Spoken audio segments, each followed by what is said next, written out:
నేను సైతం ప్రపంచాగ్నికి సమిధనొక్కటి ఆహుతిస్తాను. నేను సైతం భువన ఘోషకు ఎర్రి గొంతుకలిచ్చి మ్రోస్తాను. కానీ నేను 10 మందికే ఉపయోగపడాలనుకున్నాను రా. కానీ నువ్వు 10 మందికి ఉపయోగపడే వాళ్ళని ఎంతో మందిని తయారు చేయాలనుకున్నావు. గ్రేట్ రా, హ్యాట్స్ ఆఫ్ టు యూ.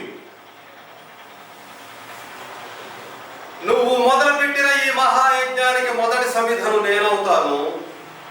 నీ ఆవేశాన్ని, ఆశయాన్ని ప్రపంచానికి చాటి చెప్పే మొదటి గొంతుక నేనవుతాను. అందుకే అందరికీ తెలిసేలా చెప్తున్నాను. నేను అక్రమంగా సంపాదించిన డబ్బు 100 కోట్లలో నేను ప్రజలకు ఖర్చు పెట్టింది 3.5 కోట్లు మాత్రమే. మిగిలిన 96.5 కోట్లు ధైర్యంగా ఈ టీవీ ప్రోగ్రాం ద్వారా అందరికీ తెలిసేలా బయట పెడుతున్నా.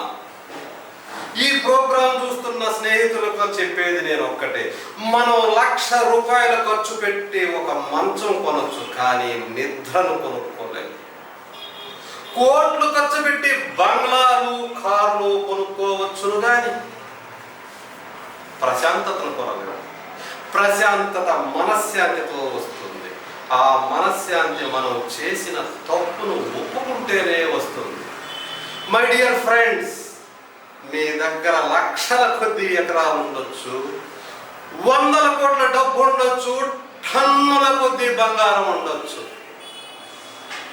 నాకు ఇవన్నీ ఉన్నాయని మురిసిపోకు మిత్రమా. చూడగా చూడగా ఈ అనంత విశ్వంలో ఈ భూగోళమే ఇసుక రేణువంత. అందులో నువ్వెంత, నీకున్నదెంత?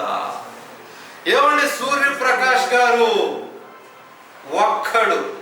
ఒక్కడు బయటకు వస్తాడా అని మీరు అడిగారు. మీ లెక్క తప్పు సార్. ఒక్కడు కాదు,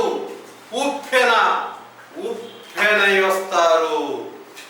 అవినీతి పొరల కింద సమాధైన మనిషి ఆత్మసాక్షి తన ఉనికిని నిరూపించుకోవడానికి మార్పు అనే ఊపిరి పోసుకుని ఉప్పెనలా బద్దలు కొట్టుకుని బయటకు వస్తుంది.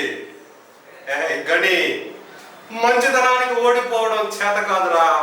నువ్వు గెలుస్తావు.